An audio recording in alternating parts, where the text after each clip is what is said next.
je suis Sylvie Vignac, sophro-analyste, spécialiste des mémoires prénatales. J'aide les gens qui le souhaitent à comprendre comment ils fonctionnent et à être en paix avec leur histoire.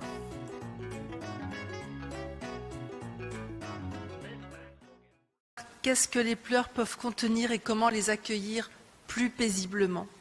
L'enfant qui naît est séparé physiquement de sa mère, mais psychiquement, il est toujours un avec elle. Et ce lien-là, il a besoin de sentir, malgré la séparation physique, qu'il est toujours là, qu'il est toujours nourri. Donc il a infiniment besoin d'être rassuré. Bien sûr, il est dépendant, vulnérable, avec un instinct de survie disproportionné. Et donc, il a pleurer pour lui, évidemment, c'est son moyen de communication le plus important pour dire que quelque chose ne va pas. Les deux points forts, je dirais, c'est son besoin vital d'amour, de sécurité, d'attachement. Enfin, l'amour et l'attachement vont lui apporter la sécurité, donc pour lui, une garantie de survie. Et puis aussi, deuxième point important à savoir, c'est qu'il n'y a pas de caprice avant 2 ans. Un bébé qui pleure, c'est un bébé qui appelle, c'est un bébé qui a besoin. C'est-à-dire qu'il n'a pas encore le cerveau construit pour embêter ses parents. Ça va venir, hein, mais c'est pas encore. Donc jusqu'à 2 ans, tout ce que le bébé va manifester, c'est à entendre avec beaucoup de... Très bienvenue.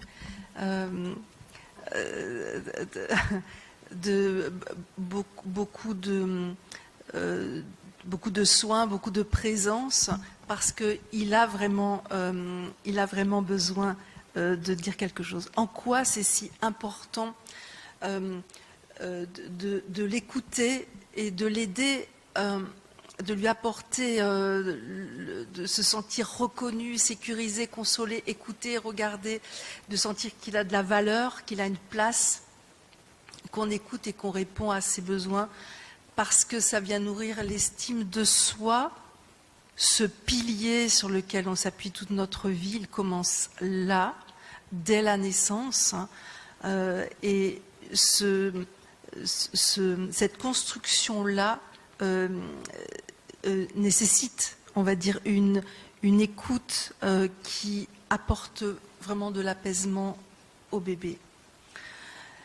Dans ses pleurs, il exprime ses douleurs, ses émotions, parce qu'un bébé ne vit que par les sens. La peau, l'ouïe, l'odorat, bien sûr, et puis la vue. C'est une antenne, hein. C'est une antenne.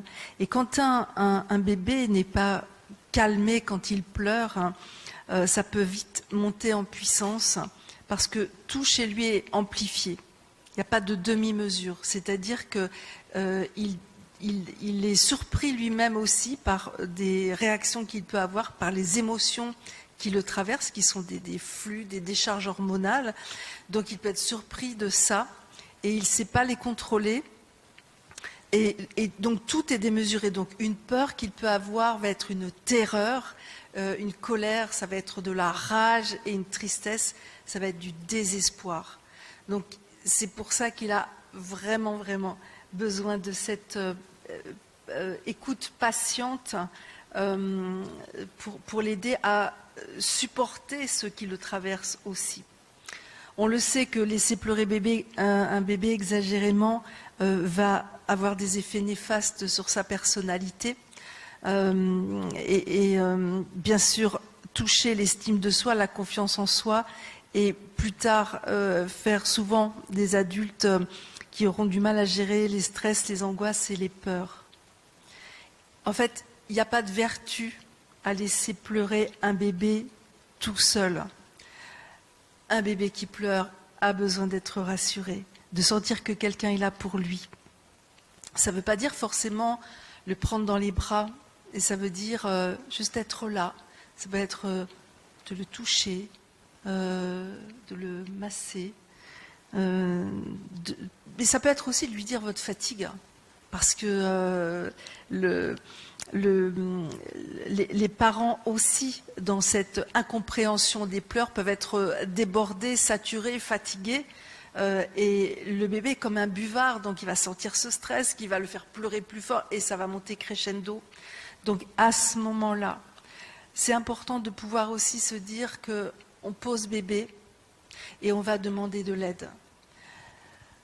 Ça peut être aussi de lui dire, écoute, je ne comprends pas ce que tu essayes de me dire. Mais ça peut être de lui parler vraiment aussi comme ça, parce que parfois c'est vraiment ça.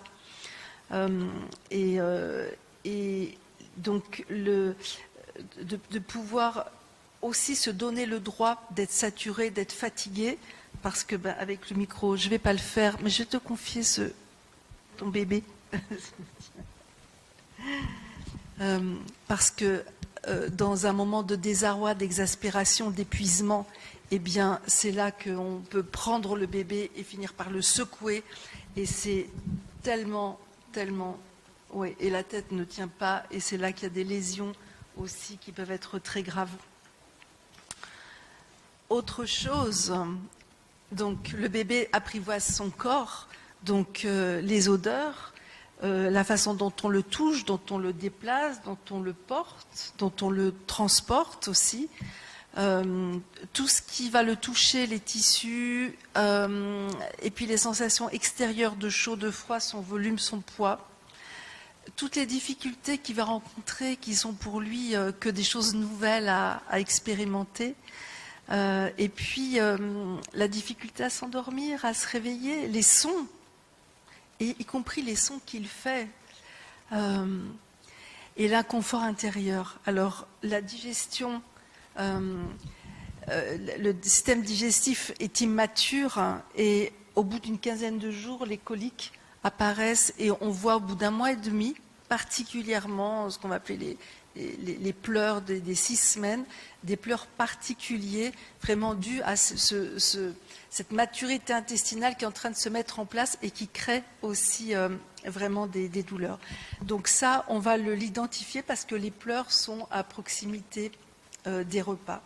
Donc là aussi, on peut masser bébé, vraiment, et Nelly va nous parler des massages après, si précieux. Donc dans ces rythmes, les 2 premières semaines, il pleure en moyenne 2 heures par jour, et puis il est dans ce rythme, je mange, je dors, hein, et puis vers 2-3 mois, il va passer à je mange, je fais une sieste, je suis réveillée, je mange, je dors. Ces temps d'éveil vont être aussi des temps de stimulation plus forte.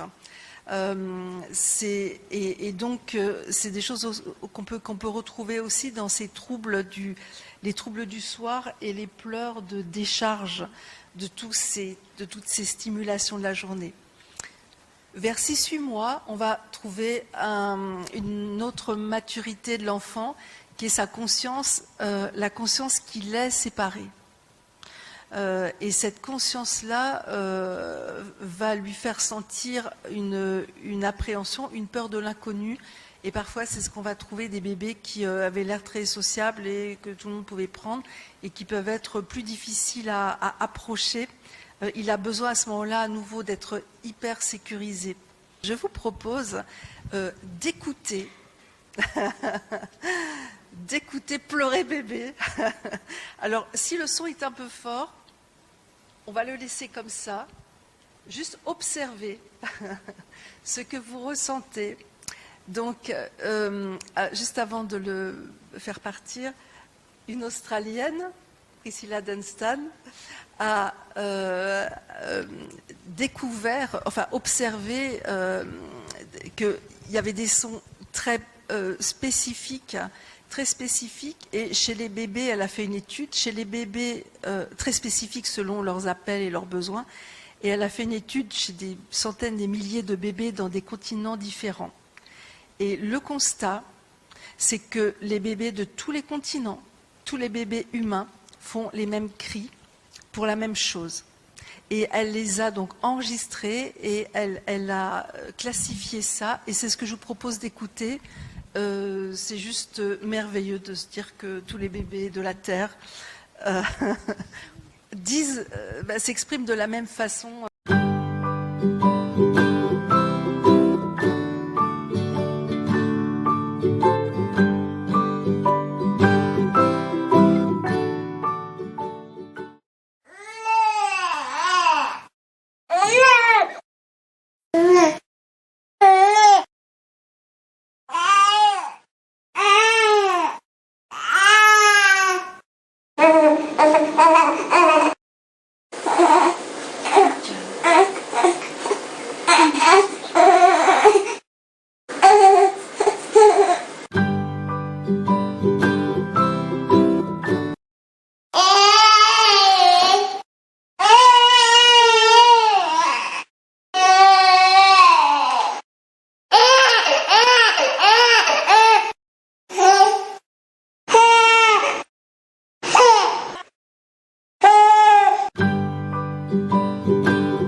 quand le bébé a des pleurs persistants, inconsolables, qui ne sont pas d'origine physiologique, alors qu'est-ce qui se passe dans ces pleurs et qu'est-ce que ça peut vouloir dire aussi, qu'est-ce qu'il peut y avoir derrière?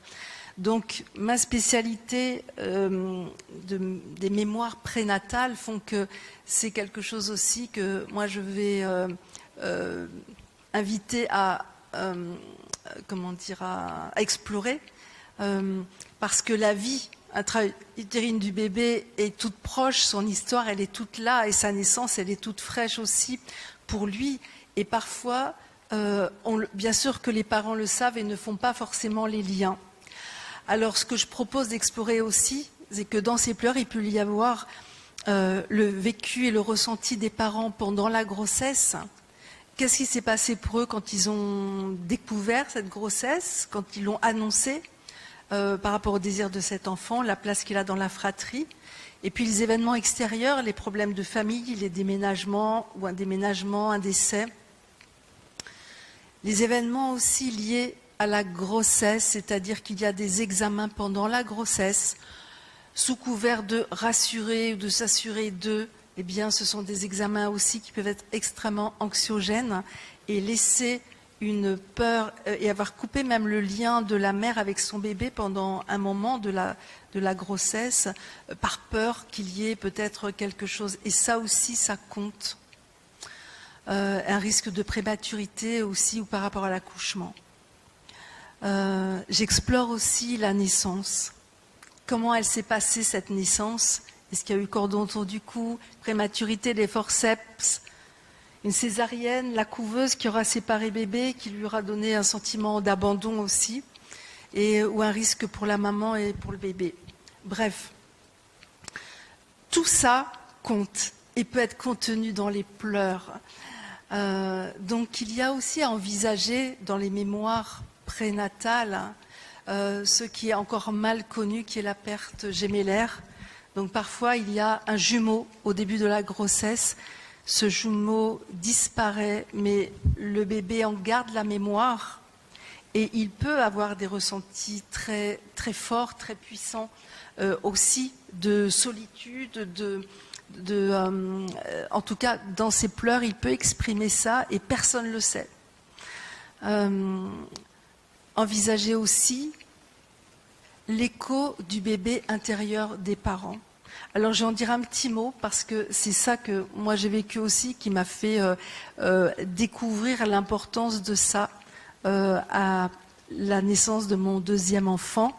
J'ai eu la chance de vivre des groupes d'écouter pleurer les bébés avec d'autres mamans, et j'ai découvert combien, bien sûr que je sentais que dès qu'il pleurait il fallait que je le calme, mais combien ça m'était insupportable de l'écouter pleurer.